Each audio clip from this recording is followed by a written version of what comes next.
അമേരിക്കയിലെ ദശലക്ഷക്കണക്കിന് ഭിന്നശേഷിക്കാർക്ക് ആശ്വാസകരമായ രീതിയിൽ തങ്ങളുടെ പ്രവർത്തന ശൈലിയിൽ കാതലായ മാറ്റങ്ങൾ വരുത്താൻ സോഷ്യൽ സെക്യൂരിറ്റി അഡ്മിനിസ്ട്രേഷൻ അഥവാ SSA തീരുമാനിച്ചിരിക്കുകയാണ്.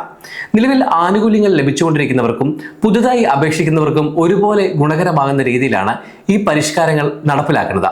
ഇതിൽ ഏറ്റവും പ്രധാനപ്പെട്ടത് കണ്ടിന്യൂയിങ് ഡിസബിലിറ്റി റിവ്യൂസ് അഥവാ ഭിന്നശേഷി ആനുകൂല്യങ്ങൾ തുടരുന്നതിന് ആവശ്യമായ പുനഃപരിശോധനകൾ ഇനി മുതൽ പൂർണ്ണമായും ഫെഡറൽ ഏജൻസിയുടെ നേരിട്ടുള്ള നിയന്ത്രണത്തിലാകും എന്നുള്ളതാണ്.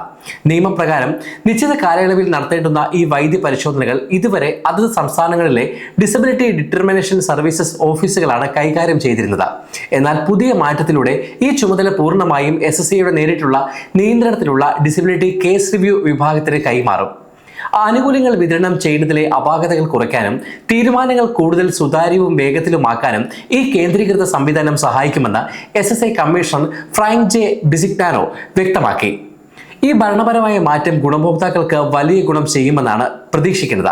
സംസ്ഥാന ഓഫീസുകൾക്ക് മേലുണ്ടായിരുന്ന ജോലിഭാരം കുറയുന്നതോടെ പുതിയ അപേക്ഷകളിൽ വേഗത്തിൽ തീരുമാനമെടുക്കാൻ അവർക്ക് സാധിക്കും. 2024 ജൂണിൽ 12.6 ലക്ഷത്തിലധികം അപേക്ഷകൾ തീർപ്പാക്കാതെ കെട്ടിക്കിടന്നിരുന്നെങ്കിൽ ഈ വർഷം ഫെബ്രുവരി ആയപ്പോഴേക്കും അത് ഏകദേശം 8.31 ലക്ഷമായി കുറയ്ക്കാൻ ഏജൻസിക്ക് സാധിച്ചിട്ടുണ്ട്.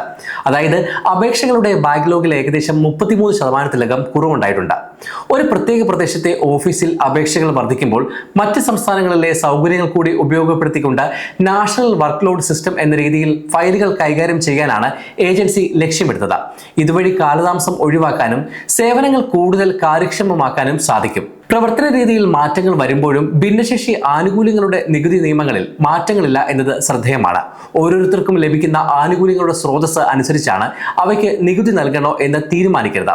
ഉദാഹരണത്തിന് തൊഴിലാളികൾക്ക് ലഭിക്കുന്ന കോമ്പൻസേഷൻ, ഡിപ്പാർട്ട്മെന്റ് ഓഫ് വെറ്ററൻസ് അഫയേഴ്സിൽ നിന്നുള്ള സഹായം, സാമ്പത്തികമായി പിന്നാക്കം നിൽക്കുന്നവർക്ക് നൽകുന്ന സപ്ലിമെന്റൽ സെക്യൂരിറ്റി ഇൻകം എന്നിവയ്ക്ക് നിലവിൽ നികുതി ബാധകമല്ല. എന്നാൽ തൊഴിലുടമ നൽകുന്ന ഇൻഷുറൻസ് പ്ലാനുകളിൽ നിന്നുള്ള തുകയോ അല്ലെങ്കിൽ സോഷ്യൽ സെക്യൂരിറ്റി ഡിസബിലിറ്റി ഇൻഷുറൻസ് വഴി ലഭിക്കുന്ന തുകയോ ഒരു പരിധിയിൽ കൂടുതലാണെങ്കിൽ നികുതി നൽകേണ്ടി വരും.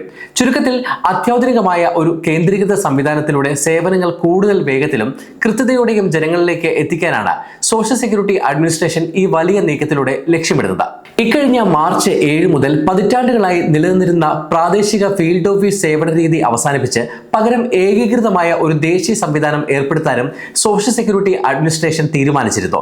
ഈ മാറ്റം സോഷ്യൽ സെക്യൂരിറ്റി ഗുണഭോക്താവിന്റെ പ്രതിമാസ ആനുകൂല്യ തുകയെ ബാധിക്കില്ലെങ്കിലും സഹായത്തിനായി ഉദ്യോഗസ്ഥരെ സമീപിക്കുന്ന രീതിയെയും പ്രശ്നപരിഹാര പ്രക്രിയയെയും പൂർണ്ണമായും മാറ്റിമറിക്കും. അതിനാൽ ഏതാണ്ട് 7 കോടിയിലധികം സോഷ്യൽ സെക്യൂരിറ്റി ഗുണഭോക്താക്കളെ നേരിട്ട് ബാധിക്കുന്നതാണ് ഈ പരിഷ്കാരം. ഈ ഒരു മാറ്റത്തിന് പിന്നിൽ പ്രധാനമായും 3 കാരണങ്ങളാണ് ഉള്ളത്. അമേരിക്കയിലെ ജനസംഖ്യയിൽ പ്രായമായവരുടെ എണ്ണം വർദ്ധിക്കുന്നതനുസരിച്ച് social security retirement, disability insurance തുടങ്ങിയവയ്ക്ക് അപേക്ഷിക്കുന്നവരുടെ എണ്ണം 7.2 കോടി കടന്നിരിക്കുകയാണ്. എന്നാൽ ഇതിന് ആനുപാതികമായ ജീവനക്കാർ നിലവിൽ അഡ്മിനിസ്ട്രേഷനിൽ ഇല്ല എന്നതാണ് വാസ്തവം.